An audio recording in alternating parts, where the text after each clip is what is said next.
Hey y'all, it's Rob. Kind of doing some kitchen stuff today, being a little domestic. It feels really good. Some of you know that I really love having that spicy olive oil that you put all over your pizza. I first stumbled upon it when I started going to France over a decade ago, and I noticed all the pizzerias every table had a bottle of this spicy olive oil with chilies and chili flakes and stuff in it, and I watched people just pour it all over their pizza. And so I tried it and I loved it, and I noticed it's all over France, different parts of Europe, and I'm totally hooked. And we don't do that in the US for some reason. Whatever.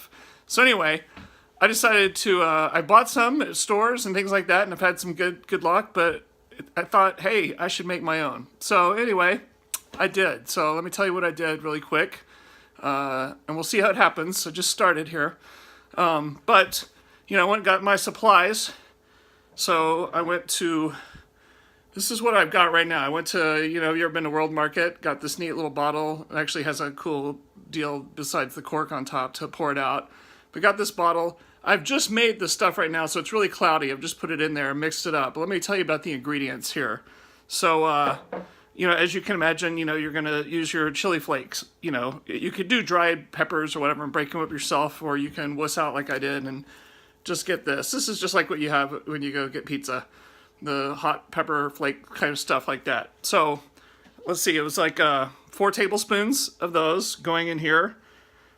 I got some cold pressed extra virgin olive oil. So did 2 full cups of that. Little teaspoon of salt. I did, let's see here.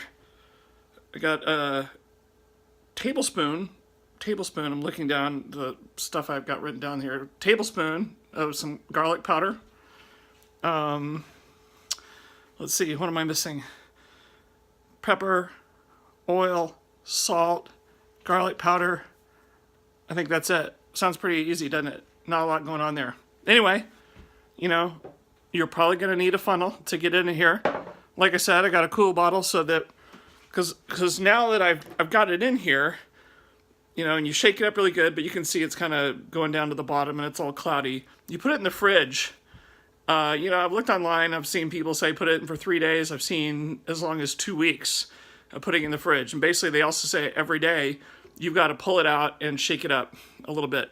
But then, and the takeaway is what you're waiting on is the olive oil is going to be infused and really have that spicy flavor that you're looking for when you, do your pizza or breads or bruschetta or something like that. Also, this is kind of a cool top.